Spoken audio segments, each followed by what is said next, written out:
বিসমিল্লাহির রহমানির রহিম। পরম করুণাময় ও অসীম দয়ালু আল্লাহর নামে শুরু। ومن أحسن قولا ممن دعا إلى الله وعمل صالحا وقال إنني من المسلمين।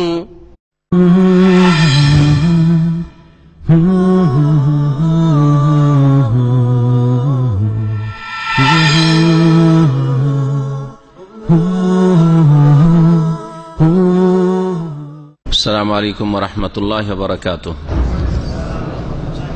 বিসমিল্লাহির রহমানির রহিম। আলহামদুলিল্লাহি রাব্বিল আলামিন ওয়াস সালাতু ওয়াস সালামু আলা সাইয়্যিদিল মুরসালিন নবিয়িনা মুহাম্মদ ওয়া আলা আলিহি ওয়া সাহবিহি আজমাইন, আম্মা বাদ। ফাকাদ ক্বালা আল মুআল্লিফ রাহিমাহুল্লাহু তাআলা বাবুল উয়ুব ফিন নিকাহ।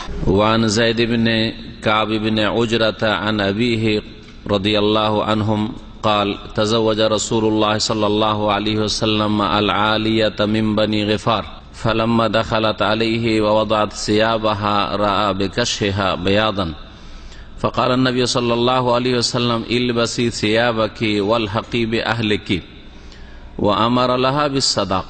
رواه الحاكم وفي إسناده جميل بن زيد وهو مجهول واختلف عليه في شيخه اختلافا كثيرا. মহান আল্লাহ সমস্ত প্রশংসা, সালাত এবং সালাম নাযিল হোক মুহাম্মদুর রাসূলুল্লাহ সাল্লাল্লাহু আলাইহি সাল্লামের উপর। আজকে আমাদের এই শুক্রবারে যে ধারাবাহিক বেশ কিছুদিন ধরে আলোচনা চলে আসছে বিবাহ পর্ব নিয়ে, তার বিশেষ একটি বিষয় তা হচ্ছে বিবাহের ক্ষেত্রে দোষ ত্রুটি।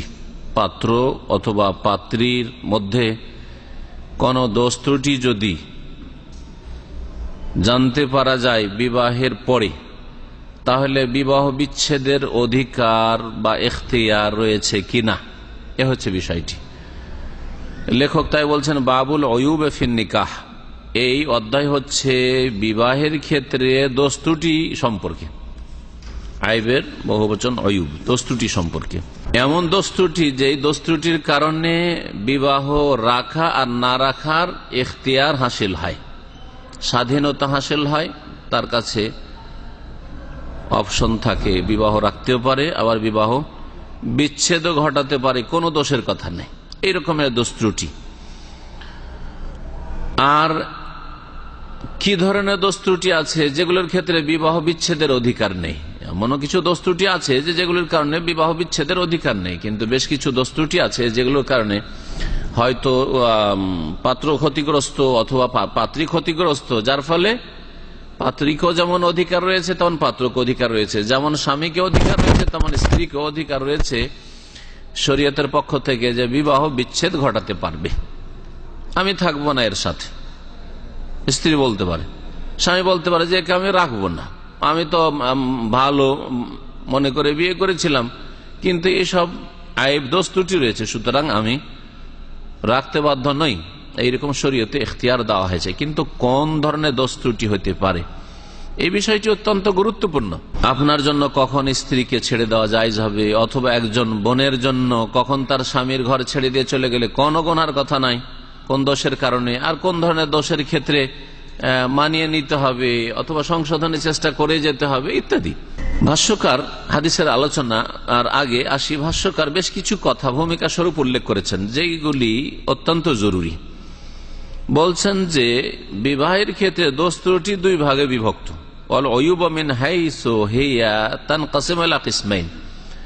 দোষ ত্রুটি গুলি দুই ভাগে বিভক্ত। এক ধরনের দোষ ত্রুটি হচ্ছে যৌন ক্ষমতা সম্পর্কীয়, পুরুষের হোক অথবা নারীর হোক, স্বামীর হোক অথবা স্ত্রীর হোক, যৌন ক্ষমতা সম্পর্কীয় এমন দোষ ত্রুটি যাতে সম্ভোগে বাধা সৃষ্টি করে, স্বামী স্ত্রী সম্ভোগকে ব্যাহত করে, যে উদ্দেশ্যে বিবাহ করা মানুষের শারীরিক চাহিদা পূরণ করা, সে শারীরিক চাহিদা পূরণ হয় না, স্বামীর অথবা স্ত্রীর শারীরিক যে চাহিদা রয়েছে সেটা পূরণ করতে স্বামী পারে না, এই রকমের দোষ ত্রুটি। যেমন কাল জুব্বে ওয়াল অন্নাতে ওয়াল খেসাই ফির রজুল, পুরুষের মধ্যে যেমন দোষ ত্রুটি, কারো লিঙ্গই নেই, লিঙ্গহীন, অথবা একেবারে ক্ষুদ্র অকেজ অন্না, অথবা আছে হয়তো কিন্তু তা কাজের না, যৌন উত্তেজনা নাই তার মধ্যে, এইরকম হয়তো, অথবা খাসি হয়ে গেছে, অর্থাৎ কি হয়ে গেছে,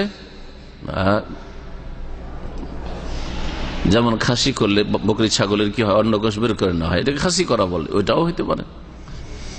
অথবা আরেকটা হইতে পারে যে অপারেশন করে বাচ্চা নেবে না, বাচ্চা নেবে না, আগের হয়তো স্ত্রী ছিল, ওখান থেকে দুটো বাচ্চা আছে, আর নেব না বললে ও নিজে অপারেশন করে আর বাচ্চা নিবই না স্থায়ী। আর একজন মহিলাকে বিয়ে করতে চাইছে, হয়তো ঘর সংসার সামলাতে হবে, বাড়ির কাজকর্ম দেখাশোনা করতে হবে, ছেলে মেয়ে মানুষ করতে হবে, সেখানে বিয়ে করছে, এই জন্য তো কেউ একটা মহিলা এসে থাকবে না। তাহলে এইরকম যদি রোগ ধরা পড়ে স্বামীর মধ্যে, তাহলে ইখতিয়ার রয়েছে। এগুলি হচ্ছে দোষ ত্রুটি সম্ভোগের ক্ষেত্রে, শারীরিক চাহিদা পূরণ করার ক্ষেত্রে বড় দোষ ত্রুটি। মহিলাদের মধ্যে বেশ ত্রুটির বিভিন্ন রোগ রয়েছে, যৌন সম্পর্কীয় রোগ অথবা গুপ্তাঙ্গ সম্পর্কীয় বেশ কিছু রোগ রয়েছে, যেগুলি আরবি ভাষায় বিভিন্ন নামে আখ্যায়িত করা হয়েছে বা বিভিন্ন নাম দেওয়া হয়েছে। এই রোগগুলি মেডিকেল সায়েন্সের সাথে সম্পর্কিত লোকেরা বা যারা চিকিৎসক তারা এই রোগগুলির নাম বেশি জানে, যেমন আরবিতে রাত, কারণ, আফল, এইগুলো বিভিন্ন রকমের রোগ। হয়তো গুপ্ত অঙ্গে মাংস বেড়ে আছে, অথবা এমন কিছু আছে যেটা বাধা সৃষ্টি করে, অথবা তার মনে কোন রকমের চাহিদাই আসে না, স্বামীর দিকে কোনো আকর্ষণ নাই, মৃত ব্যক্তির মতো ইত্যাদি। এই ধরনের বিভিন্ন রোগ রয়েছে, যেই রোগগুলির কারণে স্বামীকে পুরো স্বাধীনতা রয়েছে, বিবাহে যদি প্রতারিত হয়ে গিয়ে থাকে তাহলে ছেড়ে দিতে পারে, কোনো গুনার কথা নাই। আসানি, দ্বিতীয় প্রকারের দোষ ত্রুটি, এমন দোষ ত্রুটি যেগুলির কারণে স্বামী স্ত্রী সম্ভোগে বাধা সৃষ্টি হয় না। শারীরিক চাহিদা পূরণ করাই না স্বামীর মধ্যে ত্রুটি আছে, না স্ত্রীর মধ্যে ত্রুটি আছে, ওগুলো ঠিক আছে। যৌন সম্পর্কীয় কোন রকমের এমন ব্যাধি নেই যাতে স্বামী স্ত্রী সম্ভোগে বাধা সৃষ্টি হয় বা শারীরিক চাহিদা পূরণ করতে কোন রকমের বাধা সৃষ্টি হয়। তবে এমন কিছু রোগ আছে যেগুলি স্বামী স্ত্রীর মাঝে সম্প্রীতি, প্রেম, ভালোবাসা, আন্তরিকতাতে বাধা সৃষ্টি করে, ঘৃণা সৃষ্টি করে, মন বসেই নেয় ওই রোগের কারণে। হতে পারে না এমন রোগ স্বামীর মধ্যে থাকতে পারে আর স্ত্রীর মধ্যে থাকতে পারে। এই ক্ষেত্রে একটি ঘটনা মনে পড়লো, মাত্র কয়েক বছর আগের ঘটনা। আমাদের এক পরিচিত ভাই বিয়ে দিয়েছে মেয়ের, ছেলেটাকে ভালো দেখে বিয়ে দিয়েছে, আর তারপরে মেয়ে বলছে না ওর ঘরে থাকবো না, আমি থাকবো না ওর ঘরে। কেন? বলছে ওর মুখ থেকে মারাত্মক গন্ধ আসে, মুখের কাছে মুখ নিয়ে যাওয়া যায় না। স্বামী স্ত্রী স্বাভাবিক, যদি আসলে এইরকম যদি সমস্যা থাকে তাহলে এটা বড় ধরনের দোষ। কারণ স্বামী স্ত্রী যদি মুখের কাছে মুখই না নিয়ে যেতে পারে তাহলে তো কোন রকম ভালোবাসাই জন্মবে না। হ্যাঁ, ভালোবাসায় জন্মবে না, আন্তরিকতায় আসবে না, সবসময় একটা ঘৃণা ঘৃণা ভাব থাকবে।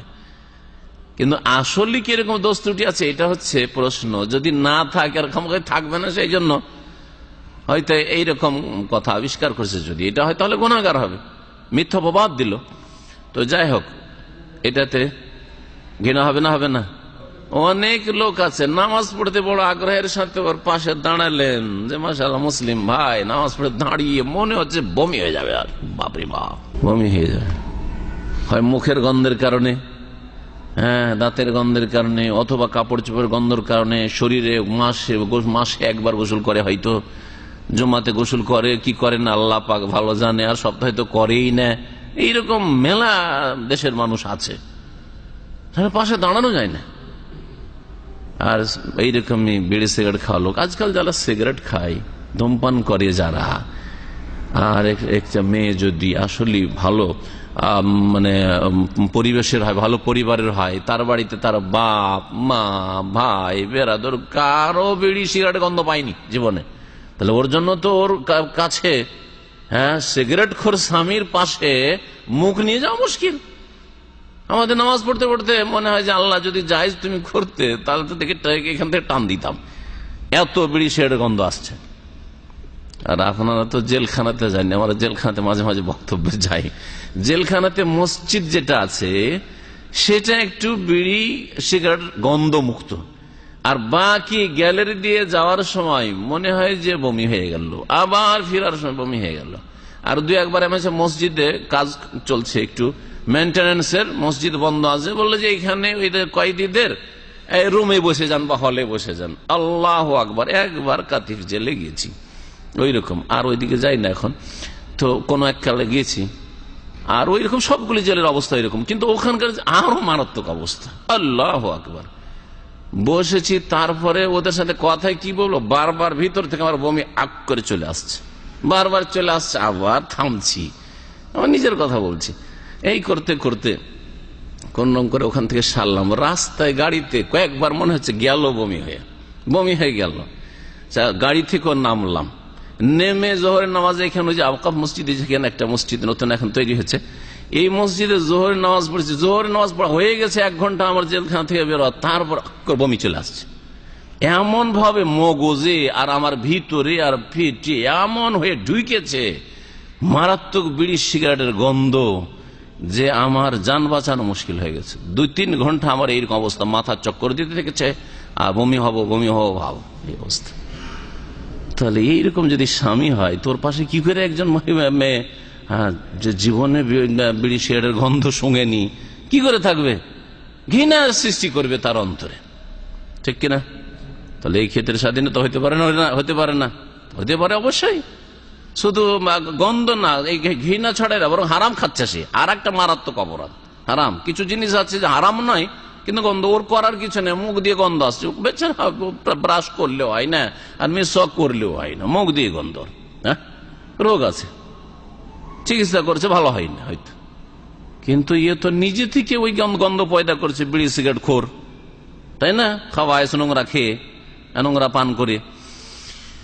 তো যাই হোক, এই ধরনের এমন কিছু দোষ ত্রুটি যেগুলি স্বামী স্ত্রীর সম্পর্কে তো বাধা সৃষ্টি করে না। ওয়ালাকিন্নাহা আমরাদুন মুনাফিরাতুন মিন কামালিল ইশরাতি, তবে এমন ব্যাধি, এমন রোগ শারীরিক যেগুলি স্বামী স্ত্রীর মাঝে পূর্ণ ভালোবাসা, প্রেম জন্মাই ঘৃণা সৃষ্টি করে। প্রেম ভালোবাসা পয়দা হইতে দিচ্ছে না, ঘৃণা সৃষ্টি করে। এমন যে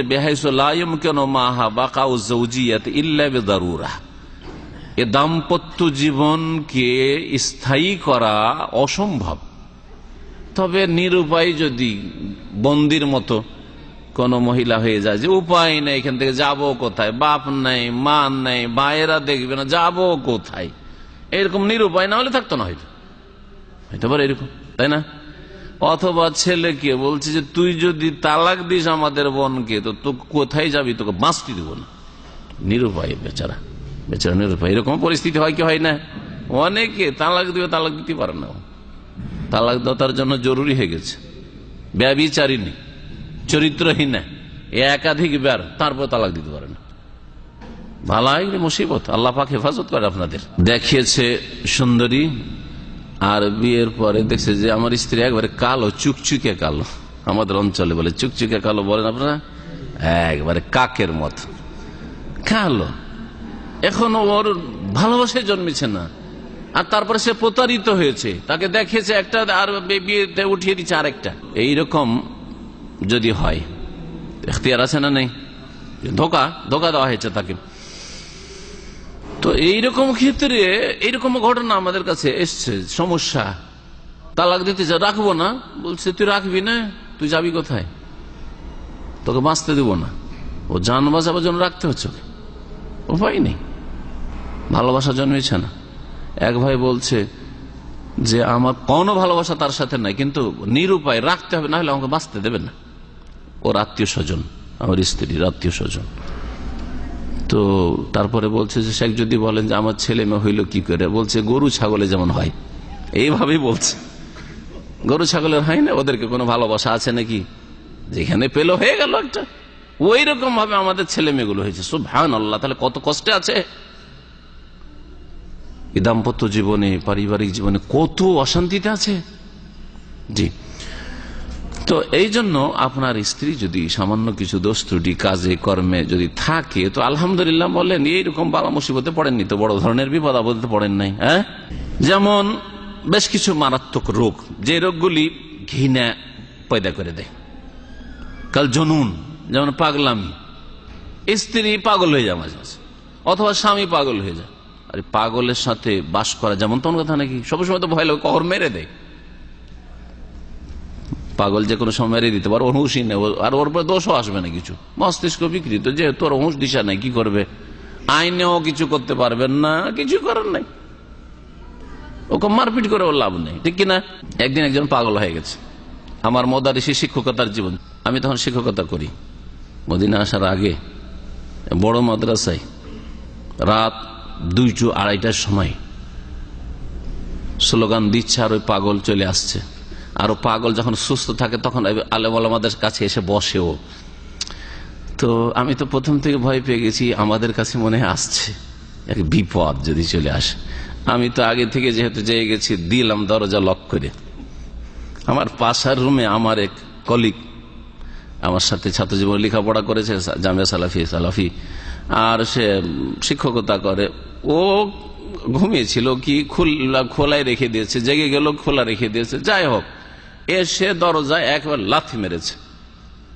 আমাদের খোলেন করেছে, আমরা তো খোলিনি, আর দরজা বন্ধ খুলতেও পারেনি, সে বন্ধ যেহেতু, আর ওরটা খোলা ছিল, এই লাথি মেরেছে আর খুলে দিয়েছে। আর রুমে ঢুকিয়ে গিয়ে টর্চ লাইট ছিল, লাইটটা নিয়ে একেবারে ওর উপরে ধরেছে, ঝেড়ে দিবে, মেরে দিবে। ও তো গেল, তার প্রাণ উড়ে গেছে। আলেমের ওপর একবারে টর্চ লাইটের আঘাত। সুবহানাল্লাহ, কি করবেন আপনি? করার কিছু আছে? কিচ্ছু করার নেই পাগলের সাথে। তো পাগলকে নিয়ে স্ত্রীর বাস করা মুশকিল, আর পাগলি স্ত্রীকে নিয়ে স্বামীরও বাস করা মুশকিল। কিনা ভালোবাসা জন্মিবে? কখনো জন্মিবে না। হ্যাঁ, অতীতে যদি ভালোবাসা থাকে আর হঠাৎ করে পাগল হয়ে যায়, তাহলে কিছুদিন হয়তো মানিয়ে নেওয়া যায়। তারপরেও যদি জানের ভয় থাকে তো পালাতে দিশা পাবে না। জানের ভয় যদি থাকে তো ওর সাথে থাকবে না, রাতই কাটাবে না, যে কি জানি কখন কি করে দেয়, ঠিক না? জি, এইরকম যেমন জনুন, পাগলামি রোগ। ওয়ালবারাস, শ্বেত রোগ, সাদা দাগ, শরীরে সাদা দাগ, সাদা হয়ে যাচ্ছে। স্ত্রীর রুচি হবে অরুচিকর, স্বামীর এরকম হয়ে যাচ্ছে। আল্লাহ পাক যেন শেফা দান করে যেসব মুসলিম ভাই বোনদের এই রোগ রয়েছে। তো যদি এরকম হয়ে যায় তাহলে এই রোগগুলিতে একটু মানুষের মধ্যে ঘৃণা পয়দা হয়। ও জহুরি, আর এইরকমই এক ধরনের রোগ রয়েছে, যে রোগের কারণে আপনার লজ্জা স্থানে ফুসড়ি উঠে যায় বা ঘা হয়ে যায়, এই ধরনের, অথবা এই ধরনের যেই রোগগুলি সংক্রামক রোগ, হ্যাঁ, যে রোগগুলি ভাইরাসের মতো, পাশে বসলে, একসাথে খেলে, গায়ে গা লাগলে ইত্যাদি, এগুলোতে কি হয়ে যায়? রোগগুলি সংক্রামক হতে পারে, একজন থেকে আরেকজনে যেতে পারে। কিন্তু একজন মুসলিম বলবে আল্লাহর ইচ্ছা, আল্লাহ ইচ্ছা করলেই, একসাথে বসলেই যে হয়ে যাবে, একসাথে খেলেই যে হয়ে যাবে, রোগের মধ্যে ক্ষমতা নেই। কিন্তু যারা আল্লাহ বিশ্বাসী নাই তারা এগুলোকে শুধু নিছক সংক্রামক রোগ বলছে। আমরা নিছক সংক্রামক রোগ না। তাহলে প্রথম নবী সাল্লাল্লাহু আলাইহি ওয়াসাল্লাম ফামান আদাল আউয়াল, প্রথম যাকে রোগটা ধরেছিল ওকে কে সংক্রমণ করেছিল, ওর কাছে কি করে রোগটা আসলো? আর যে মহামারীগুলো আমাদের দেশে হয়ে থাকে, আমরা দেখি ছোটকালে ডায়রিয়া বা কলেরায় অনেক লোকই মারা যেত। গুটি বসন্ত তার আগে ছিলাম ছোটকালে, গুটি বসন্তটা খুব একটা মনে পড়ছে না, কিন্তু কলেরা তো খুব মনে পড়ছে। কলেরাতে এক বাড়ি থেকে 5টা 7টা 10টা লোক মারা গেল, এরকম দেখা গেছে। কিন্তু দেখা গেল যে ওখানে কয়েকজন মারা গেল, আর তারপরে গ্রামের আরেক পাশে শুরু হয়ে গেল, অথচ ওদের সাথে যাতায়াত নেই, খাওয়া দাওয়া নেই, কিচ্ছু নেই। বাড়িতে যারা সব সময় এই রোগীগুলির সেবা করছিল ওদের মধ্যে 2-4 জন বেঁচে গেল, এদেরকে কে বাঁচালো? এই জন্য কখনোই কথা বলবেন না একজন মুসলিম যে এই রোগগুলির মধ্যে এমন কোন রকমের ক্ষমতা রয়েছে। তবে আল্লাহ পাক কিছু কিছু রোগকে কি করেছেন, এইরকম করেছেন যে ওই রোগীর পাশে বসলে, ওর সাথে চলাফেরা করলে রোগটা হয়ে যাওয়া, রোগে আক্রান্ত হওয়ার সম্ভাবনা রয়েছে, রোগে আক্রান্ত হওয়ার সম্ভাবনা রয়েছে। জি, সুতরাং অধিক সতর্কতা আছে, একটু দূরেই থাকে। তো দূরেই থাকেন। জি, এইরকমই কুষ্ঠরোগ, শরীর পচে পচে পড়ে যাওয়া, আল্লাহ পাক যেন আপনাদের সকলের হেফাজত করেন। জি, শরীর খসে খসে পড়ে যাচ্ছে, পচে যাচ্ছে, খসে খসে পড়ে যাচ্ছে, জানেন না কুষ্ঠরোগ, এইরকম মেলা রোগ হইতে পারে। তাহলে এই রোগের ক্ষেত্রেও এটা দাম্পত্য জীবনে বড় ধরনের দোষ, তাই না, আইব। সুতরাং এই ক্ষেত্রেও বিবাহ বিচ্ছেদ করার এখতিয়ার রয়েছে। এমন কিছু রোগ আছে যে রোগগুলি অহরহ হয়ে থাকে, আর সেগুলিতে তেমন ওই রকমের যে ঘৃণা ছয় তা নয়, ভালোবাসা সম্প্রীতিতে বাধা সৃষ্টি করে এইরকমও না, আর স্বামী স্ত্রীর সম্ভোগে বাধা সৃষ্টি করে না। এইরকম রোগ যদি হয়, আমার স্ত্রীকে রাখবো না, এরকম রোগ চলবে বলা? যেমন বিয়ে করে নিয়ে আসেন, দেখেছেন সর্দি কাশি, ছোট না, সর্দি কাশি থাকে। সর্দি কাশি কার হয় না, কারো কম হয়, কারো বেশি হয়। সর্দি কাশির জন্য ছেড়ে দেবেন আপনি? না, তা চলবে না। আপনারও তো হইতে পারে, এটার বিপরীত তো হইতে পারে। মহিলা আসলে আসার পরে দেখে যে আমার স্বামী সব সকাল ঠান্ডা লেগে থাকে, নাক বন্ধই থাকে, হাঁচি পড়তে থাকে, বলে না ভাত খাবো না, আমার শরীয়তের ইখতিয়ার রয়েছে। না, যথাসাধ্য চেষ্টা করেন, চিকিৎসা চালান। হ্যাঁ, এগুলির ক্ষেত্রে এগুলি এমন দোষ নাই যে যেগুলির কারণে বিবাহে প্রতারিত হয়েছেন আপনি, তবে বলে দেওয়া ভালো। যদি বিশেষ করে ক্রনিক রোগ থাকে, মানে পুরাতন রোগ চলে আসছে বছরকে বছরে, বলে দেওয়া উচিত। কারণ নবী করিম সাল্লাল্লাহু আলাইহি ওয়াসাল্লাম বলেছেন, মান গাশশানা ফালাইসা মিন্না, যে আমাদেরকে ধোঁকা দিবে, প্রতারিত করবে, সে আমাদের দলভুক্ত না, আমার উম্মতের লোক না। হ্যাঁ, সে স্বামী হোক আর স্ত্রী হোক, স্বামীর মধ্যে যদি এরকম রোগ থাকে তাহলে বলে দিতে হবে। আর যদি স্ত্রীর মধ্যে রোগ থাকে, আপনার মেয়ের মধ্যে, আপনার বোনের মধ্যে এরকম রোগ আছে, তাহলে বলে দিতে হবে। ব্যবসা বাণিজ্যের ক্ষেত্রে গরু বিক্রি করতে গিয়ে, ছাগল বিক্রি করতে গিয়ে, কার বিক্রি করতে গিয়ে যদি ইঞ্জিন খারাপ আর ইঞ্জিন ভালো বলে বিক্রি করেন, হ্যাঁ, বা কিছু না বলেন, গাড়ি কেমন, গাড়িতে কোনো দোষ ত্রুটি আছে, বলছেন না ভাই দোষ ত্রুটি তো আমার জানা নেই, কিন্তু আসলে জানেন আপনি দোষ আছে, হারাম। হ্যাঁ, তারপরে ক্রেতার অধিকার আছে ফিরিয়ে দেওয়ার, পরে যখন জানতে পারবে জানে এতে দোষ আছে, ফিরিয়ে দেওয়ার অধিকার রয়েছে। তাহলে সামান্য কিছু দিনের ব্যবহারের জিনিস গাড়িটা, তারপরে হয়তো আবার বদলে দিবেন। হ্যাঁ, বা কোনো মাল সামান, হ্যাঁ হ্যাঁ, কিছু দিনের জন্য, ঠিক কিনা? একটা গরু কিনেছেন, একটা গাভী কিনেছেন, কিছু দিনের জন্য, চিরকালের জন্য না। আর স্ত্রী বা স্বামী সারা জীবনের জন্য, তাহলে ওই ক্ষেত্রে আরো বেশি এখতিয়ার থাকা উচিত যদি বড় ধরনের বা স্থায়ী ব্যাধি হয় তাহলে। কিন্তু ছোটখাটো রোগ, মাঝে মধ্যে জ্বর হয়, মাঝে মাঝে সর্দি কাশি লাগে, মাঝে মাঝে এই হয় সে হয়, বা কিছু সামান্য রোগ টোগ আছে, এটা যে কারোর মধ্যে থাকতে পারে, স্বামীর মধ্যে থাকতে পারে, স্ত্রীর মধ্যে থাকতে পারে। এই দোষ ত্রুটিগুলিকে যে স্বামী স্ত্রীর মাঝে হতে পারে এই ধরনের, এগুলিকে আবার তিন ভাগে ভাগ করা যেতে পারে। কিছু দোষ ত্রুটি আছে পুরুষের মধ্যে শুধু, কিছু দোষ ত্রুটির উল্লেখ করলাম, যেমন কিছু দোষ ত্রুটি আছে মহিলাদের মধ্যে, মহিলাদের রোগ সেগুলি, আর কিছু আছে যেগুলি মহিলার মধ্যে হইতে পারে আর পুরুষের মধ্যে হইতে পারে, স্বামীর মধ্যে হইতে পারে, স্ত্রীর মধ্যে হইতে পারে। ওই রোগগুলি যেমন পাগল হওয়া, কুষ্ঠরোগী, শ্বেত রোগ, তারপরে বহুমূত্র রোগ। বহুমূত্র তো বলা হয় সুগারকে, নাকি? বহুমূত্র কাকে বলে? ডায়াবেটিসকে, ঠিক, মাশাআল্লাহ, বুঝছেন। বহুমূত্র, অনেকে বহুমূত্র অন্য কিছু বুঝে। সুগারের রোগী যদি থাকেন তো বলে দেওয়া উচিত, কারণ সুগারের রোগীতে এই হতে পারে, প্রভাব পড়তে পারে দাম্পত্য জীবনে। আরো কিছু রোগ আছে যেগুলি মহিলা পুরুষের মধ্যে হইতে পারে, যেমন পেশাব ধারণ ক্ষমতা নেই, পেশাব পড়তেই থাকে, এইরকম রোগ হয় না? হয় না? এরকম রোগ হয়, অনেকের হয়।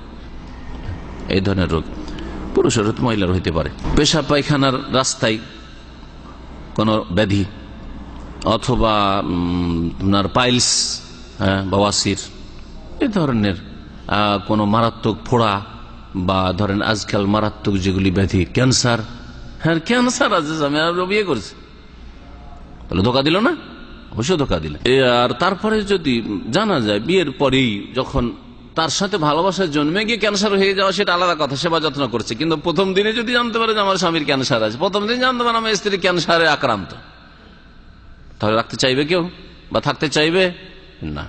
এগুলো বড় ধরনের রোগ। তাহলে ছোটখাটো রোগ যেগুলি অহরহ হয়ে থাকে এগুলির বিষয়টা আলাদা, আর বড় ধরনের যদি রোগ থাকে তাহলে অবশ্যই বলে দিতাম। ইমাম ইবনুল কাইয়্যিম রাহমাতুল্লাহ আলাইহি বলছেন এই বিবাহের সাথে সম্পর্কিত রোগ মানে স্বামী স্ত্রীর মাঝে যেসব রোগগুলি থাকতে পারে, as-sahih anna an-nikaha yufsakhu bi jami'il uyub, সঠিক মতে যে কোনো ত্রুটির ক্ষেত্রে যদি স্বামী অথবা স্ত্রীর মধ্যে কোনো ত্রুটি থাকে তাহলে বিবাহ বিচ্ছেদ ঘটানো জায়েজ হবে।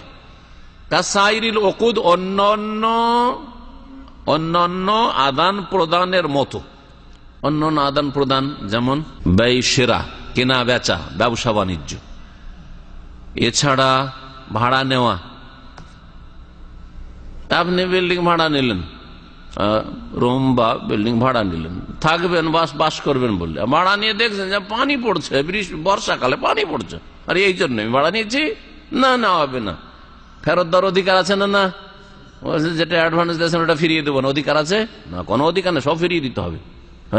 3 মাসের ভাড়া দিয়ে দিয়েছেন, 3 মাস আপনি থাকেন না থাকেন পয়সা গেল না, অধিকারে তুমি ধোকা দিয়েছো, তোমার বর্ষাকালে পানি পড়ে বলবে না, ঠিক না?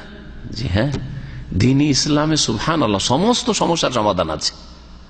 দ্বীন-ই ইসলাম একটা পূর্ণাঙ্গ জীবন বিধান।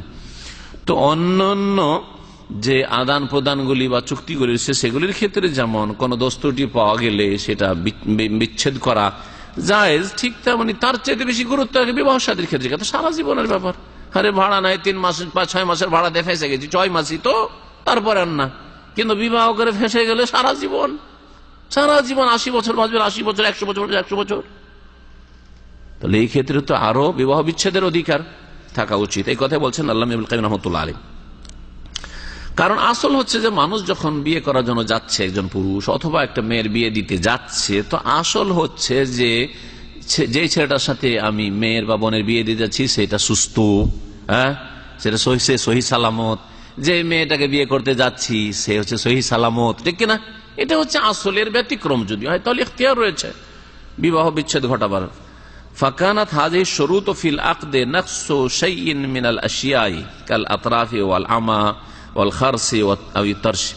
বলছেন যে সুতরাং এই যখন এই কোন রকমের একটা আদান প্রদান করতে গিয়ে বিবাহের হোক অথবা অন্য হোক যদি ত্রুটি বেরিয়ে যায় তাহলে এগুলি ঘাটতি। আমি একটা পুরনো জিনিস নিতে যাচ্ছি, ওরতে ত্রুটি, এতে ঘাটতি আছে, আমি এরকম ঘাটতি জিনিস কেন নেব?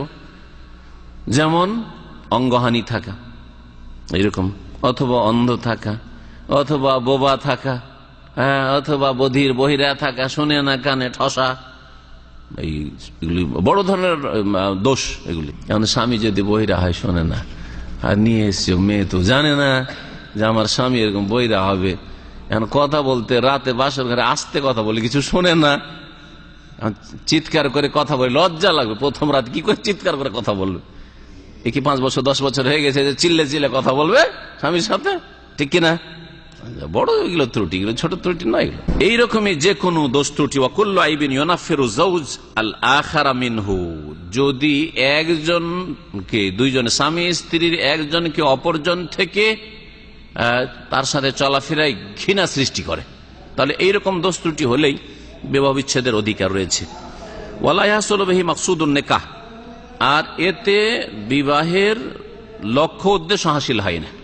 বিবাহের যেটা টার্গেট, বিবাহের লক্ষ্য উদ্দেশ্য শুধু পশুর মতো নিজের জন্য চাহিদা পূরণ করা নয়, বরং আল মাওয়াদ্দা ভালোবাসা, রাহমা দয়াশীল হওয়া, একে অপরের উপর দয়াশীল হবে স্বামী স্ত্রী একে অপরকে অন্তর থেকে ভালোবাসবে। কিন্তু এই সব দোষ ত্রুটির সাথে এসব হয়ে উঠছে না।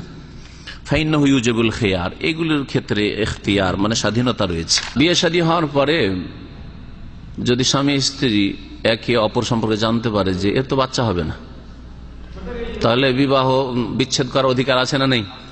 এটা একটা বড় লক্ষ্য উদ্দেশ্য বিয়ে করার, যে আমার প্রজন্ম বাড়বে, নবীর উম্মত বাড়বে, আমার ছেলে মেয়ে হবে যারা আগামীতে আমার কাজই আসবে। জনবল একটা গুরুত্বপূর্ণ জিনিস, ধনের বলের চাইতে জনের বল অত্যন্ত গুরুত্ব রাখে।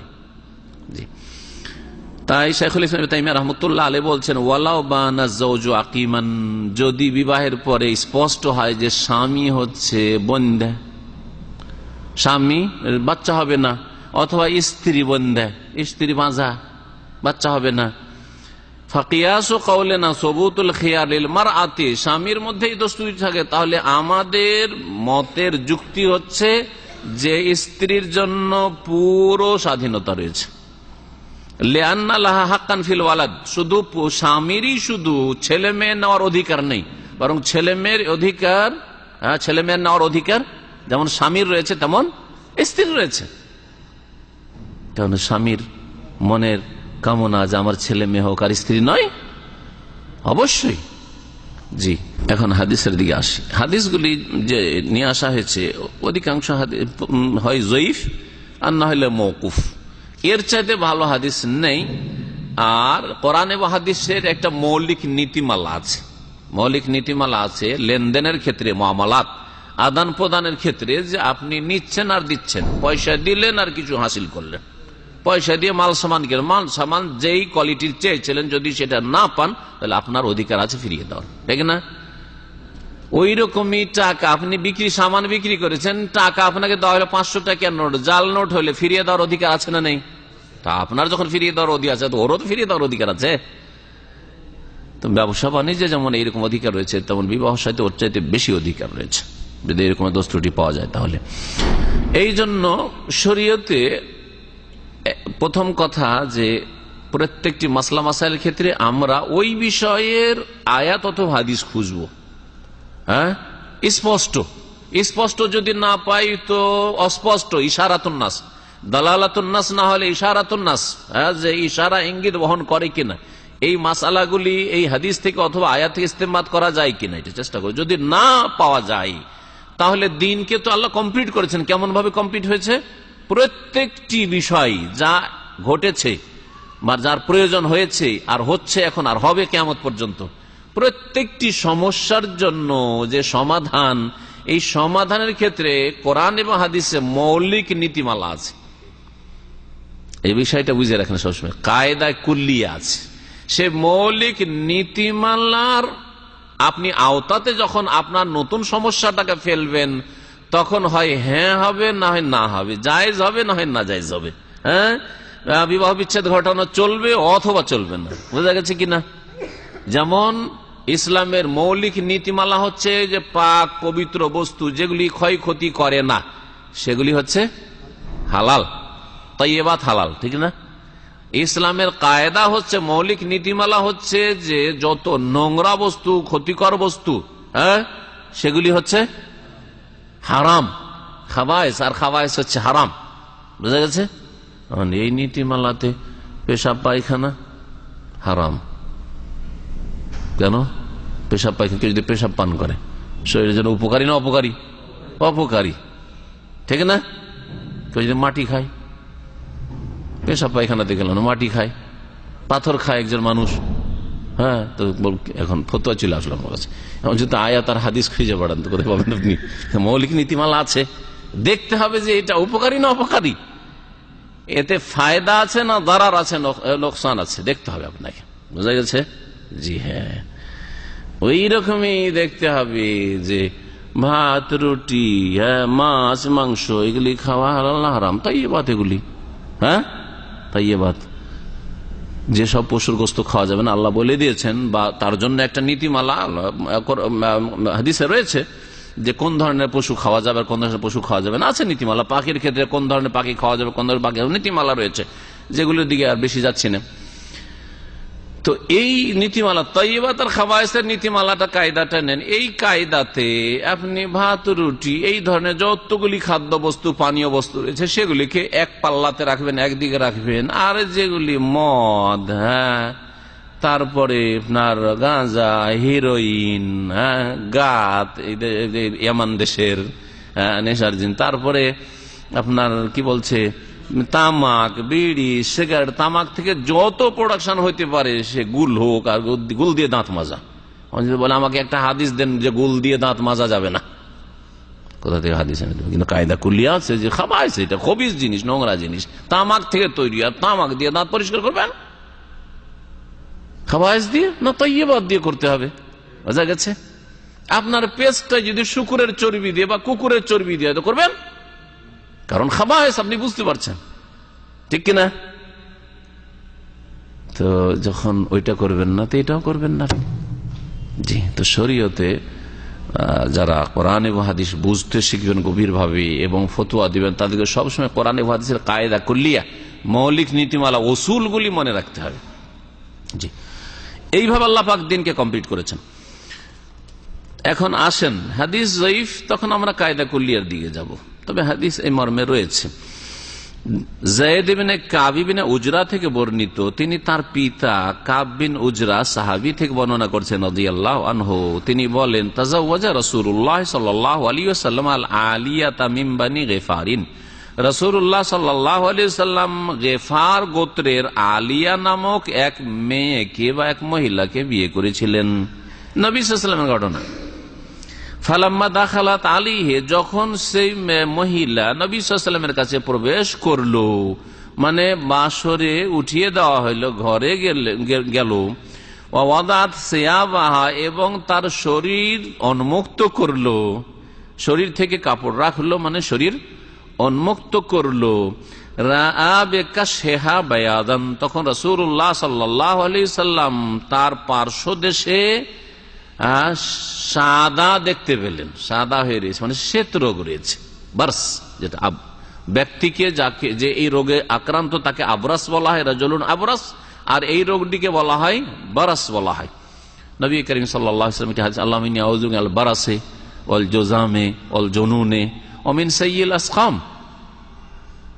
হে আল্লাহ, আমি আশ্রয় চাইছি তোমার কাছে মিনাল বারাস, শ্বেত রোগ থেকে, ওয়াল জুযামি আর কুষ্ঠ রোগ থেকে, ওয়াল জুনুনি আর পাগল হওয়া থেকে, ওয়া মিন সাইয়্যিল আসকাম এবং জঘন্য খারাপ মারাত্মক রোগ থেকে।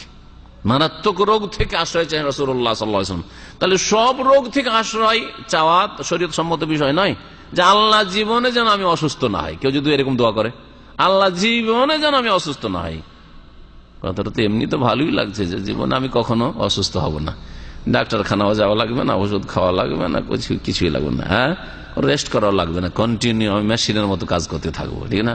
মেশিন তো মাঝে মাঝে খারাপ হয়, মেনটেন্স করতে হয়। দোয়াটা কি ভালো দোয়া? আপনাকে তো মজা লাগছে, কিন্তু ভালো দোয়া না। আপনার কোনো সময় সর্দিও লাগলো না, আপনার একটু জ্বরও হইলো না, তুই যে গুনহার বোঝাগুলো চাপছে কি করে হালকা হবে?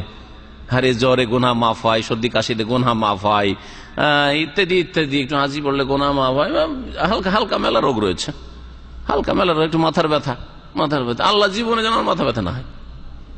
সাইয়্যিল আসকাম, নবী সাল্লাল্লাহু আলাইহি ওয়াসাল্লাম আশ্রয় চেয়েছেন সমস্ত আসকাম থেকে না, সাইয়্যুন যেগুলো খারাপ মারাত্মক রোগ, দুরারোগ্য রোগ, যে রোগগুলি ভালো হয় না, বা যে রোগগুলি মারাত্মক ধরনের, যে রোগগুলি মানুষের ঘৃণা ছাড়ে, মানুষের মাঝে অরুচিত সৃষ্টি করে, ইত্যাদি ইত্যাদি, অথবা যাতে আপনার জীবনটাকে সর্বনাশ করে দেয়, এই ধরনের রোগ। নবী করিম সাল্লাল্লাহু আলাইহি সাল্লাম দেখলেন যে ওর কাশহুন বলা হয়েছে। কাশহুনের ব্যাখ্যায় ভাষ্যকার বলেছেন যে হুয়া বাইনাল খাসিরাতি ওয়াদ দুলুই, সেটা যে কোমর, খাসেরা কোমরকে বলা হয়, হ্যাঁ কোমর, আর দলু দিলাউন বলা হয় এই পার্শ্বদেশের হাড় হাড্ডিগুলো, যে বেতের মতো যে হাড্ডিগুলো রয়েছে, হ্যাঁ পাঁজরের হাড্ডি, পাঁজরা বা পাঁজরের হাড্ডি, এই হাড়ের মাঝখানের অংশ, এখানে সাদা দাগ ছিল, সাদা দাগ ছিল। নবী করিম সাল্লাল্লাহু আলাইহি ওয়াসাল্লাম বলে, ইলবাসি সিয়াবাকি, তোমার কাপড় তুমি পরিধান করো, মানে শরীর ঢেকে নাও, ওয়াল হাকি বি আহলিকি, এবং তোমার পরিবারের কাছে তুমি চলে যাও, পরিবারের সাথে মিলিত হও। শব্দ লাহিকা ইয়ালহাকু মানে হচ্ছে মিলিত হওয়া, হ্যাঁ তুমি তোমার পরিবারের সাথে মিলিত হও, মানে তুমি তোমার বাবার বাড়ি চলে যাও, অর্থাৎ তোমাকে রাখা হইল না, রাখা হলো না। কেউ যদি এখন মাসলা, এই মাসলা রেখে একটা মাসলা, যখন ইলহাকি শব্দ আসলো, এই পরিভাষাটা আরবরা ব্যবহার করেছেন, আমাদের দেশে ব্যবহার করা হয়, এইরকম কাছাকাছি বাক্য ব্যবহার করা হয়। কেউ যদি স্ত্রীকে বলে যে তালাক বলল না, তোকে তালাক তো হবে, হ্যাঁ, কিন্তু বলে তোকে ছেড়ে দিলাম, ছেড়ে দেওয়া, তালাক ছেড়ে দেওয়া অর্থ আছে। আর তালাক এমনি ছেড়ে দেওয়া মানে তারাকে এত রকম ছেড়ে দেওয়া, হ্যাঁ তোমাকে ছেড়ে দিলাম মানে তোমার সাথে সম্পর্ক রাখবো না, কিন্তু হয়তো রাখলাম, খেতে দেবো, কিন্তু তোমার সাথে আমার শারীরিক দৈহিক সম্পর্ক থাকবে না, এটা তো হইতে পারে, সম্ভাবনা আছে, ঠিক না? তো এখন এই ছেড়ে দিলামটাকে তালাক গণ্য করবেন না করবেন না? একটা লোক আপনাকে জিজ্ঞাসা করছে, আর আপনি মাশাআল্লাহ এখন আলেম হয়েছেন, মুফতি সাহেব, হ্যাঁ, তো মুফতি সাহেবকে ফতোয়া জিজ্ঞাসা করছে যে আমি আমার স্ত্রীকে বলেছি তোমাকে ছেড়ে দিলাম, আমার তালাক হয়েছে কি হয়নি, কি বলবেন? হ্যাঁ, আমাদের দেশের লোকেরা সাধারণত ছেড়ে দিলাম কথাটি কিসের অর্থে ব্যবহার করে? তালাকের অর্থে ব্যবহার করে। সুতরাং তালাক হবে। ছেড়ে দিলাম বলেছে, 3 বলেননি, সুতরাং এইভাবে বললে সমস্ত মতে সর্বনিম্নটা হবে 1টে গণ্য হবে। ছেড়ে দিলাম, তোমাকে তালাক দিলাম, 1 দিলাম না, 2 দিলাম না, 3 দিলাম, কিচ্ছু বলেনি, তালাক দিলাম, তাহলে কয়টা তালাক হবে? একটা, সর্বনিম্নটা। এমনিতে এক মজলিসে সহি মতে, এটা হলো সর্বসম্মতি করে বললাম, আর সঠিক মতে এক মজলিসে যদি বলে তোকে 100টা তালাক দিলাম, 100টা তোর পকেটেই নেই, দিবে কোত্থেকে? তোমাকে 100 টাকা দিলাম, আর পকেট থেকে টাকা বের করছে 3টে টাকা আছে। তো যেসব মূর্খ লোকেরা বলে তোকে 1000 তালাক, ঘর ভর্তি তালাক আছে, এরকম মূর্খ লোক। হ্যাঁ, তুই আমার বাড়ি আসলি তোকে তালাক, মানে তালাক হইতেই থাকবে সাথে। মূর্খতার শেষ নেই তালাকের ক্ষেত্রে। আরো যারা বলতো, এই ফোকাহারা সব এই জন্য উল্লেখ করেছেন, ঘর ভর্তি তালাক, একবারে ঘরে যত তালাক আসে। তো এইরকম যদি তালাক দেয় তো কয়টা তালাক আছে? ওকে পুঁজি তো 3টে। সঠিক মতে এক মজলিসে এক ভাষা একসাথে দিলে 1টে হবে, কিন্তু মাসলায় বড় ইখতিলাফ রয়েছে। তবে শুধু বিবি বাঁচানোর জন্য না, হয় কোরআন সুন্নাহর রাস্তা আসলে সবটাই ক্ষেত্রে আসতে হবে, আর শুধু বিবি বাঁচানোর জন্য অন্যদের একটা ফতোয়া নিয়ে এলাম, আর নামাজের ক্ষেত্রে আবার নামাজ তো ছাড়লাম না, বিদাত ছাড়লাম না, এটা চলবে না। আবার এটা সুবিধাবাদী মুসলমান। আর একটা পরিভাষা আমাদের দেশে আছে, যা তোকে রাখবো না, রাখবো না তোকে বললো, হ্যাঁ, এতে তালাক হবে কি হবে না? হ্যাঁ, একই, কোনো পার্থক্য নাই। এই ইন্নামাল আমাল বিনিয়ত, রাখবো না মানে যদি নিয়ত করে যে এটা দিয়ে তালাক, তাহলে তালাক। যদি নিয়ত না করে, ওকে একটু ধমকাবো যেন বলছে আসলে ওকে রাখবো না মানে বাড়িতে রাখবো না, যা, কিন্তু তোকে আমার মানে স্ত্রী হিসাবে রাখবো না, এটা নিয়ত করিনি যদি বলে, তো ওর হিসাব লেনে বলা অন্তরে আল্লাহ পাক রাখবো, ইন্নামাল আমাল বিনিয়ত।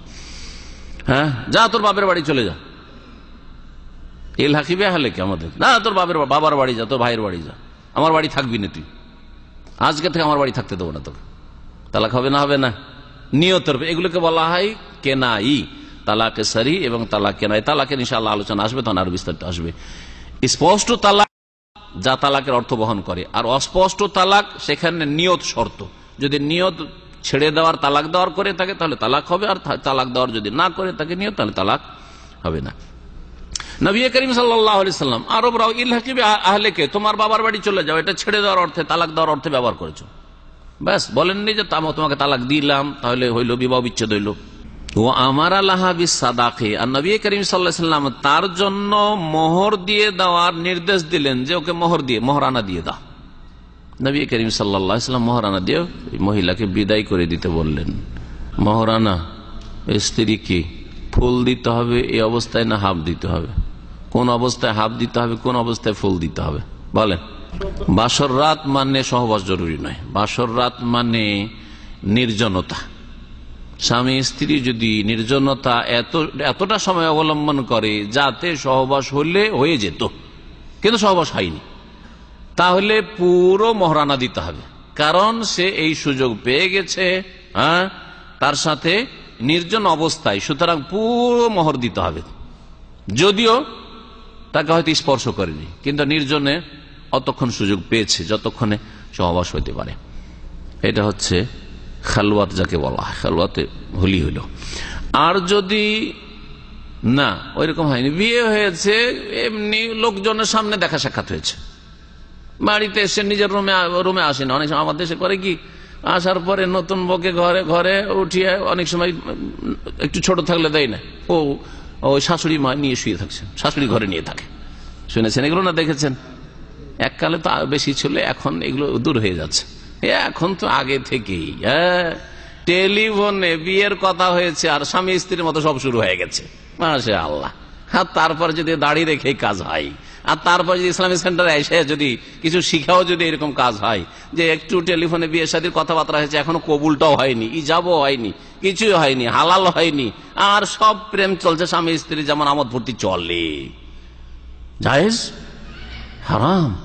এটা সাধারণ মুসলিম, এটা জাহিল মুসলিমের জন্য যদি হারাম হয়, তাহলে যারা একটু পড়াশোনা করছেন এসে ইসলামিক সেন্টারে, যারা একটু 5 ওয়াক্ত নামাজ পড়ছেন, যারা একটু দাঁড়িয়ে রাখছেন, লজ্জা করে না? আল্লাহ পাক যেন হেদায়েত দান করেন। এগুলো বড় ফাসিকি, এগুলো হচ্ছে বড় চরিত্রহীনতা। জি, হালাল করবেন, ওকে বিয়ে করেন। হ্যাঁ, ওর বাবা বলুক যে হ্যাঁ তোমাকে দিয়ে দিলাম আমার মেয়ে তুলে, আর আপনি বলেন যে কাবিল, তো আমি কবুল করে নিলাম, বাস হয়ে গেল। 2টো সাক্ষী রাখেন, মেয়ের বাবা থাক আর আপনি থাকেন, আর 2টো সাক্ষী রাখেন, বাস হয়ে গেল। আর মেয়েটার কাছে মেয়ের বাবা অনুমতি নেবে, ওটা মেয়ের বাবার কাজ, আপনার কাজ না। ওটা বিয়ের আগে, কবুল করার আগে ওই মেয়ের সাথে কথা বলা আর কোনো অবকাশ শরীয়তে নেই। কোথায় পেলেন এটা? এই যে দেখতে গিয়ে কথা বলা, নবী সাল্লাল্লাহু আলাইহি ওয়াসাল্লাম যে অনুমতি দিয়েছেন, সেটাও সবার সামনে বলতে হবে, নির্জনে নয়।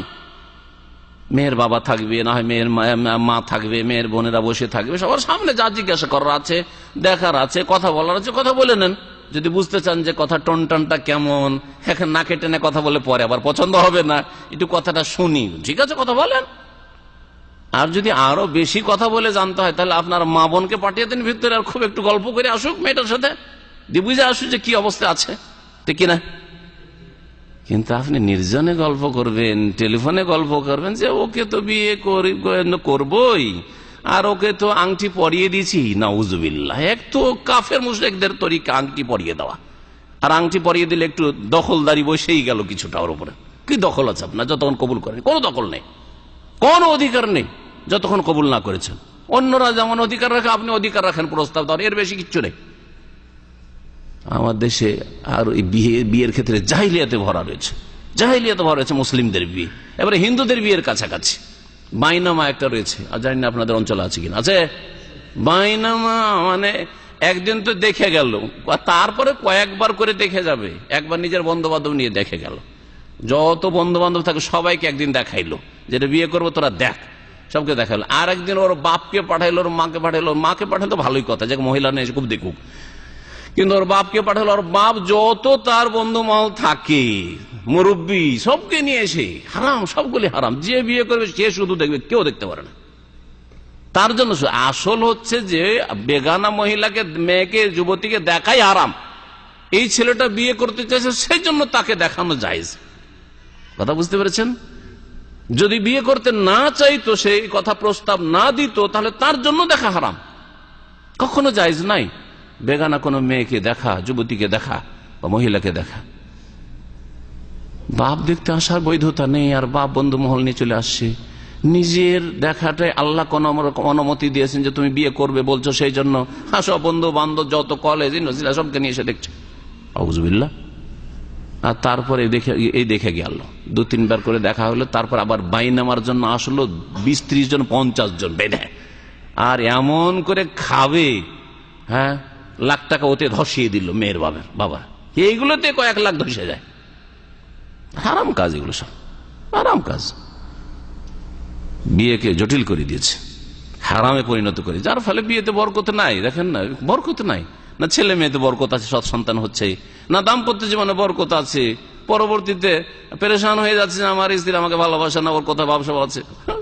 এগুলো কেন হচ্ছে? তুমি হারাম তরিকাতে বিয়ে করেছো, সেই জন্য বেদাতি তরিকায় বিয়ে করেছো, সেই জন্য ওই হিন্দুদের মতো সংস্কৃতি সভ্যতার মাধ্যমে বিয়ে করেছো, সেই জন্য শরীয়তি বিয়ে করনি, সেই জন্য নগদ মোহরটা দাওনি, তৌফিক হয়নি, আর ওইদিকে সমস্ত বেদাতি আর হারাম কাজগুলি করেছো, যার ফলে বরকত হয় না।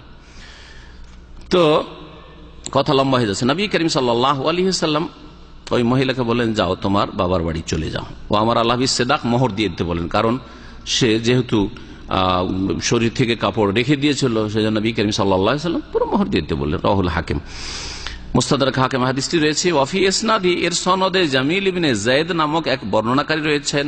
ওহুয়া মাজহুলুন, তিনি অজ্ঞাত পরিচয় ব্যক্তি মুহাদ্দিসিনদের কাছে, অপরিচিত ব্যক্তি। তাহলে মজহুলের হাদিস হচ্ছে যঈফ।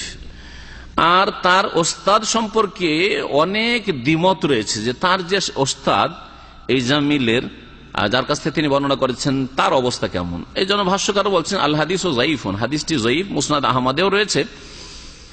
আর আলবানী রহমতুল্লাহ বলছেন জুমলাতুল কওল আন্নাল হাদিস জাইফুন জিদ্দান, সার কথা হচ্ছে যে এই হাদিসটি অত্যন্ত দুর্বল।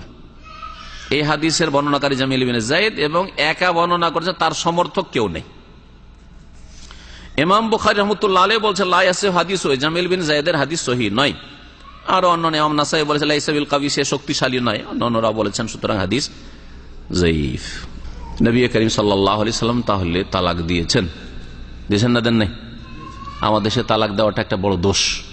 আর এটা মানুষের কাজ করেছে, তালাক দিয়েছে রে, হ্যাঁ এটা কি ভালো কাজ করেছে? সাধারণ লোক তালাক দিচ্ছে, কোন আলেমের যদি বিবির তালাক হয়ে যায় তার বদনামের শেষ নেই। হ্যাঁ এটা কি মানুষ হল, এটা আলেম নাকি যে তালাক দিয়েছে? হ্যাঁ নবী সাল্লাল্লাহু আলাইহি সাল্লাম যদি তালাক না হয়তো আরো অপরাধ মনে করতো। এই জন্য আল্লাহ পাকের হিকমত নবী করিম সাল্লাল্লাহু আলাইহি সাল্লামকেও এইরকম ঘটনার সম্মুখীন করেন যাতে তাকেও তালাক দিতে হয়।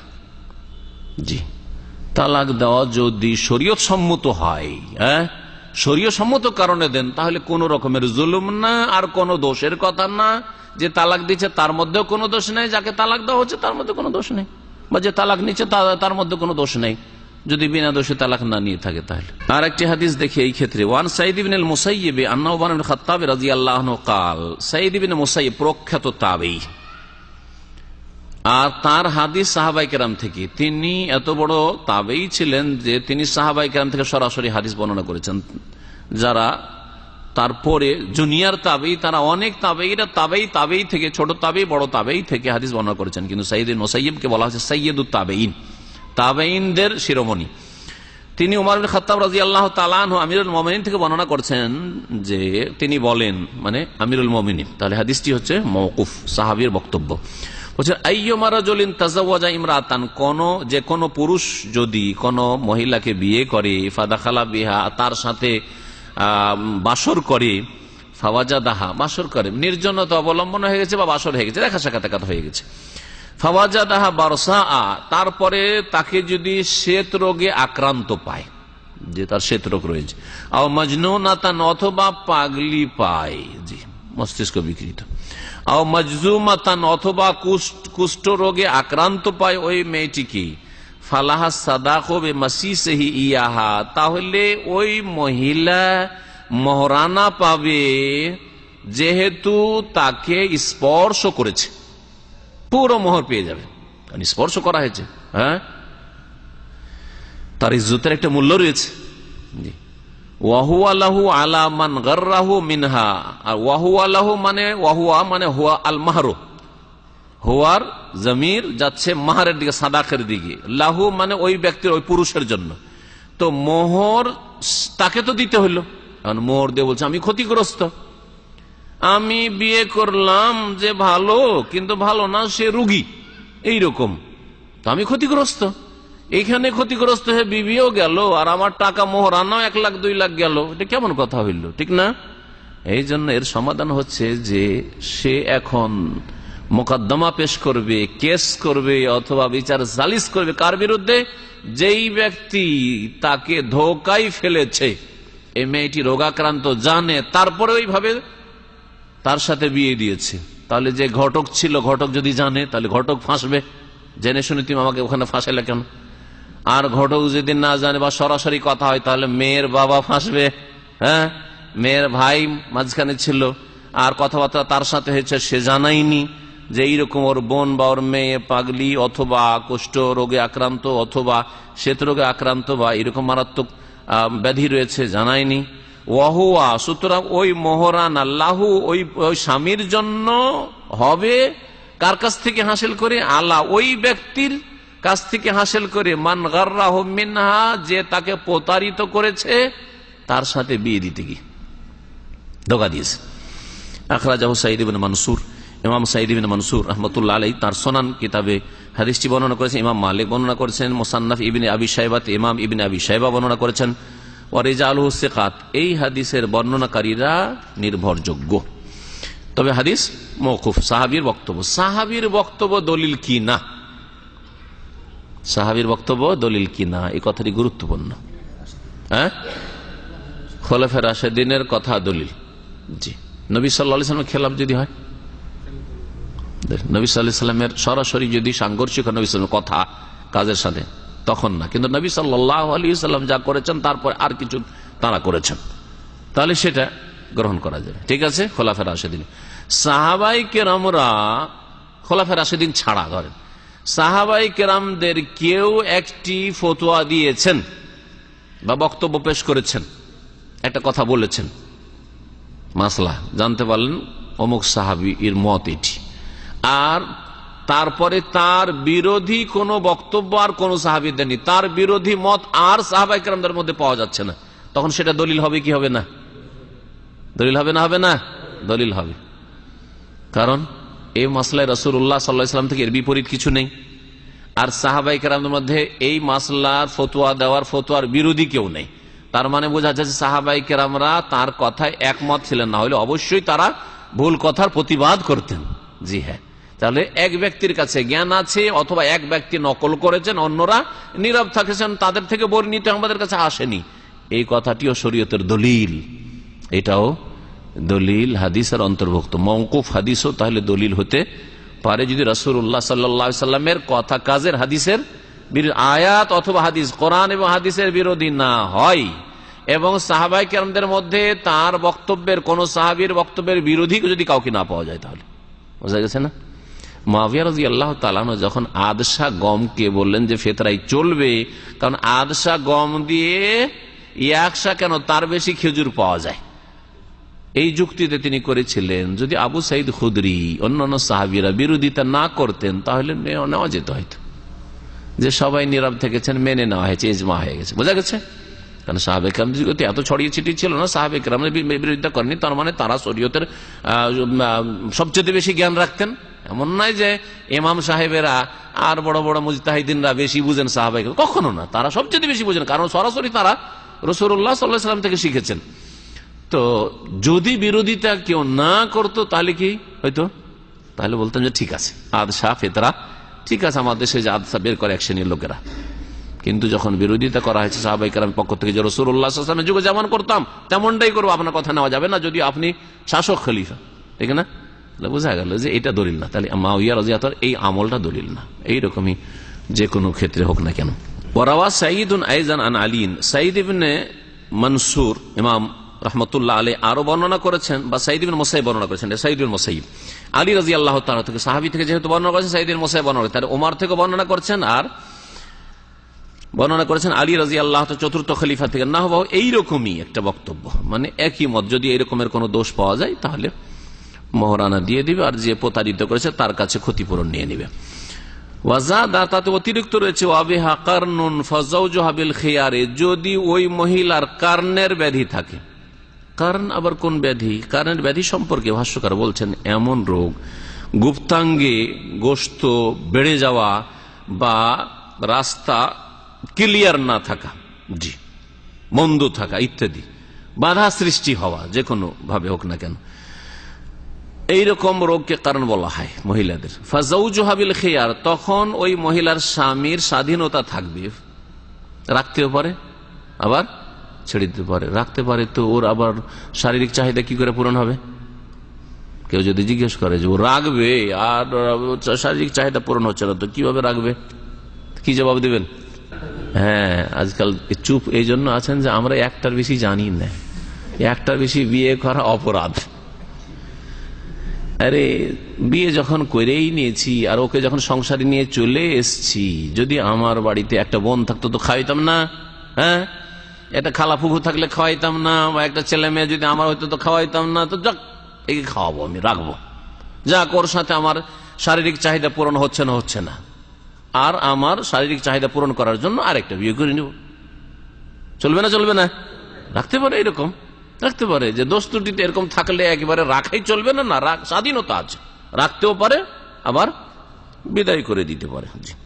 ফাইনামাসাহা, ওই ব্যক্তি ওই পুরুষ যে বিয়ে করলো কিন্তু ওই মহিলার মধ্যে মারাত্মক এরকম রোগ রয়েছে, তার শারীরিক চাহিদা পূরণ হচ্ছে না, স্পর্শ যদি করে নিয়ে থাকে, তার সাথে যদি মেলামেশা হয়ে গিয়ে থাকে, ফালাহাল মাহরো, তাহলে ওই মহিলার জন্য পুরা মোহর রয়েছে। কেন মোহর দিতে হবে? ক্ষতিগ্রস্ত যে বেমাস্তাহাল্লা মিন ফারজিহা, কারণ তার লজ্জাস্থানকে নিজের জন্য হালাল যে করেছে, হ্যাঁ, তো লজ্জাস্থানের মূল্য নেই, অবশ্যই মোহর দিতে হবে। কিভাবে নারীদের মর্যাদা আল্লাহ পাক রব্বুল আলামিন এবং তার রাসূল সাল্লাল্লাহু আলাইহি সাল্লাম দ্বীন ইসলামে দিয়েছেন, যেখানে মহিলাদের কোনো অবস্থানই ছিল না, কোনো মর্যাদাই ছিল না। আগের যেসব ধর্মগুলি ছিল অথবা মক্কার মুশরিকদের ধর্মে বা হিন্দু ধর্মে কোনো মর্যাদা ছিল না। স্বামী মারা গেছে বলে ওই মহিলার বেঁচে থাকারই অধিকার নেই, এটা হিন্দু ধর্ম। যার ফলে যখন কেউ বিয়ে করবে না, তারপরে ওকে রাক্ষসনী বলবে, তুই তোর স্বামীকে খেয়েছিস, এগুলো সারা জীবন না শুনে আর তারপরে স্বামীর সাথে সতীত্বের প্রমাণ হচ্ছে যে সতী দাহতে জ্বলে যাও লাফ দিয়ে। যখন জ্বালাতে শুরু করলো স্বামীকে, ওই সময় মহিলা কি করতো? হিন্দুদের লাফ দিয়ে চিতাতে গিয়ে ঝাঁপিয়ে পড়তো আর নিজেকে জ্বালিয়ে দিত। এটা ছিল সতী দাহ। এই হচ্ছে নারীর মর্যাদা অন্যান্য ধর্মে, কিন্তু দ্বীন ইসলামে সুবহানাল্লাহ এক মহিলার যতই স্বামী যাক না কেন, স্বামী মারা গেল আরেক স্বামীর ঘরে গেল, ও স্বামী মারা গেল আরেক স্বামীর ঘরে গেল, এই করে কোন লিমিটেশন আছে যে 10টার বেশি করতে পারবে না, এরকম কিছু আছে? এরকম যদি 100টা হইতে থাকে, 200-400টা হইতে থাকে, অসুবিধা আছে নাকি? কোন শরীয়তে অসুবিধা নেই। এবং এই মহিলার বা কোনো দোষ নেই, ও আল্লাহর ফায়সালা, ওর ভাগ্যে যেই স্বামী আসছে মরে যাচ্ছে অথবা তালাক দিয়ে দিচ্ছে, কোনো অসুবিধা আছে? কোনো দোষ তার উপরে চাপছে না। এই হচ্ছে দ্বীন ইসলাম এবং দ্বীন ইসলামে নারীদের মর্যাদা। ওমিন তারিকে সাঈদ বিন মুসাইয়িব আইজান, আর সাঈদ বিন মুসাইয়িব রাহমাতুল্লাহ আলাইহির সূত্র থেকে আরো বর্ণিত হয়েছে, তিনি বলছেন কাদা উমারু ফিল ইন্নিনে আন ইউআজ্জালা সানাতান ওয়া রিজালুহু সিকাত। উমর রাদিয়াল্লাহু তাআলা আনহু তার খেলাফত আমলে হিজড়া সম্পর্কে অথবা স্বামী স্ত্রী মিলনে অপারগ সম্পর্কে, ইন্নিন ওই ব্যক্তিকে বলা হয় যার গুপ্ত অঙ্গে কোনো ক্ষমতাই নেই, যার লজ্জাস্থানে কোনো ক্ষমতাই নেই, ইন্নিন। সে হিজড়াও হইতে পারে। হিজড়া বুঝেন তো? হিজড়া কত প্রকারের? হিজড়া 3 প্রকারের। একটা হচ্ছে পুরুষের দিকে ঝুঁকে থাকা, আর একটা হচ্ছে মহিলার দিকে ঝুঁকে থাকা, আর একটা হচ্ছে খুনসা মুশকিল, যেটাকে বলা হয়েছে। বোঝাই যায় না যে মহিলার মতো লাগে না দেখে আর পুরুষের মতো লাগে না দেখে, খুনসা মুশকিল।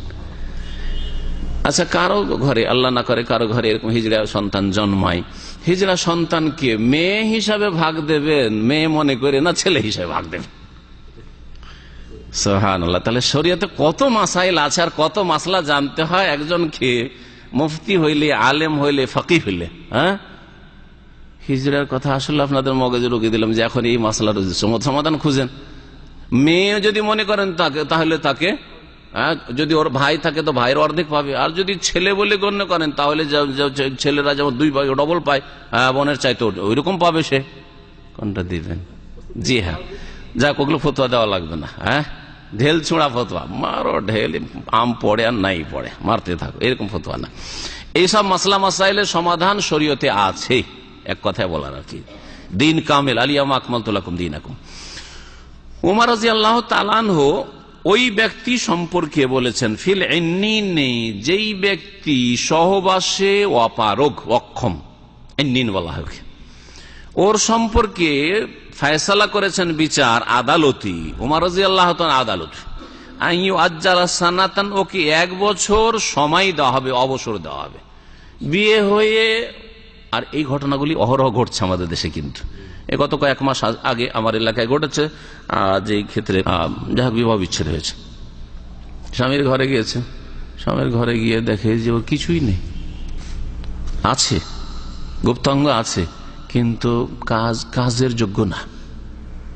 এখন ওই রাতে যদি টান দেয়, সকালবেলা বলছে হইল না, মা সালাম, আরবি ভাষায় বলা বিদায়, গেল বাবার বাড়ি, আর যাব না।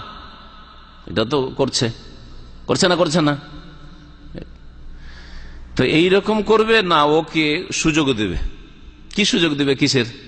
চিকিৎসার সুযোগ দেবে, চিকিৎসার সমাধানের সুযোগ দেবে, যে চিকিৎসা করে যদি ভালো হয়ে যায়।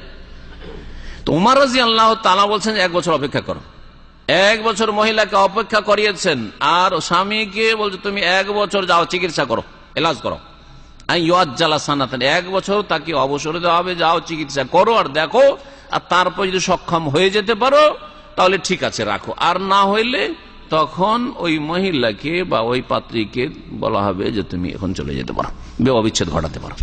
তাহলে সাথে সাথে বলবো যে ভাত খাবো না থাকবো না, এটা চলবে না। এই হচ্ছে হাদিস ওমর রাদিয়াল্লাহু তাআলা আনহুর মওকুফ এবং তার জামানার আমল আর খোলাফেরা অনুসরণের নির্দেশ দেওয়া হয়েছে। ওয়ারিজালুহু সিকাত, এই হাদিসের বর্ণনাকারীরা হচ্ছে আস্থাশীল। হাফিজ বিন হাজার রাহমাতুল্লাহ আলাইহি বলেছেন যে ওয়া মওকুফুন আলা ওমর, এটা ওমর রাদিয়াল্লাহু তাআলা আনহু পর্যন্ত মওকুফ হাদিস।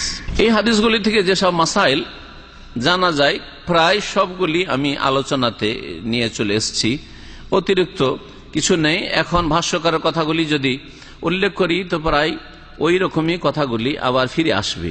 এই দুটি হাদিস দ্বারা জানা যায় কি যে সিহাতু আকদিন নিকাহ মা ওজুদিল আইবি ফি আহাদিজ যাওজাইন। সূক্ষ্ম মাসলা কি জানেন যে স্বামী স্ত্রী দুজনের মধ্যে একটা এইরকম দোষ আছে, যে দোষগুলি নিয়ে আলোচনা হলো, যে দোষের কারণে বিবাহ বিচ্ছেদের স্বাধীনতা থাকে, মেয়ে পক্ষেরও থাকে ছেলে পক্ষেরও থাকে। এই রকমের দোষ থাকা অবস্থায় যদি বিবাহ বন্ধন হয়ে থাকে তো বিবাহটা সহিশুদ্ধ হবে না হবে না? প্রশ্ন কি বলবেন? বিবাহ সহি হয়েছে না হয়নি? সহি হয়নি। যদি সহি না হলে তাহলে বিচ্ছেদই কেন করতে বলা হবে? তো বিবাহ হয়নি, তাহলে তোমার স্ত্রী তো হয়নি, তাহলে এটা তোমার স্বামী হয়নি, তাহলে আবার বিচ্ছেদ ঘটাবার কি প্রয়োজন? বিচ্ছেদ কখন ঘটাইতে হয়? মিলে গেছে সেটা বিচ্ছেদ ঘটাইতে হবে, বোঝা গেছে না? তাহলে বোঝা গেল যে আইব থাকলেও বিবাহর ইজাব কবুল যেগুলি রুকন আর শর্ত রয়েছে সেগুলি পুরা করলেই বিবাহ সহিশুদ্ধ হয়ে যাবে। মা ওজুদিল আইব ফি আহাদিজ যাওজাইন, স্বামী স্ত্রী দুজনের মধ্যে আইব দোষ ত্রুটি পাওয়া সত্ত্বেও বিবাহ সহিশুদ্ধ হয়ে যাবে। ওয়ালাউ লাম ইয়ালাম আনহু যাওজুল আখার, যদিও একজন আরেকজনের দোষ সম্পর্কে নাই জানে। কারণ দোষ ত্রুটি মূল বিবাহ বন্ধনের মধ্যে নেই, বিবাহ বন্ধনে যেসব শর্ত রয়েছে রুকুন রয়েছে সেগুলি পুরা করেছে, তখন আদালতের আশ্রয় নিবে। আমাদের এক ভাই জিজ্ঞেস করেছেন মহিলা যদি সময় না দেয় 1 বছর, আদালতের আশ্রয় নিবে, কারণ এই সব ক্ষেত্রে মীমাংসার জন্য আদালতই চূড়ান্ত ফয়সালা করবে, কারো ফতুয়া দিয়ে ফয়সালা হয় না। যখন দ্বন্দ্ব হয় তখন আদালত হয় গ্রাম্য বিচার সালিস দিয়ে যেটা হয় হয়তো মেনে নিবে, নাও মানতে পারে, কিন্তু আদালতের ফয়সালা মানা ছাড়া কোনো উপায় নেই। সুতরাং মুসলিম দেশে মুসলিম আদালতে আশ্রয় নিবে। যিনি গ্র্যান্ড মুফতি, বর্তমানে যে মুফতি রয়েছেন তার দাদা, আর শেখ ইবনে বাজ রহমতুল্লাহ আলাইহি যে গ্র্যান্ড মুফতি ছিলেন তার আগের মুফতি, তার নাম ছিল মোহাম্মদ বিন ইব্রাহিম আলী শেখ রাহিমাহুল্লাহ, প্রভাবশালী আলেম ছিলেন। তিনি বলছেন as-সাহিহু আন্নাল উকমা আইবুন, সঠিক মত হচ্ছে যে মাজা হওয়া, নিঃসন্তান হওয়া, সন্তান জন্ম দেওয়ার যোগ্যতা স্বামীর মধ্যে নেই, অথবা গর্ভধারণের ক্ষমতা স্ত্রীর মধ্যে নেই, মহিলার মধ্যে নেই, এই রকমের যদি সমস্যা থাকে এটা হচ্ছে দোষ। কারণ ফাইন্না আহাম্মা মাকাসিদ আল মারআতি মিনান নিকাহে তাহসিলুল ওয়ালাদ, কারণ নারীকে বিয়ে করার গুরুত্বপূর্ণ একটি লক্ষ্য উদ্দেশ্য হচ্ছে ছেলে মেয়ে হাসিল করা। ওয়াল মুতাবাদির আল্লাহ তাকুনা যাওজাতু কাররাজুলি লিফুরুক লিআন্না লাহু তাযাওউজ বিউখরা ওয়া ইবকিহা মাআহু। তবে স্বামী স্ত্রীর মাঝে কিছুটা পার্থক্য আছে। মহিলা যদি জানতে পারে যে এই স্বামীর ছেলে মেয়ে হবে না, তাহলে মহিলা তো আর অন্য কোনো স্বামীর কাছে যেতে পারছে না, ঠিক না? তাহলে সারা জীবন কোনো ছেলে মেয়ে পাবে না।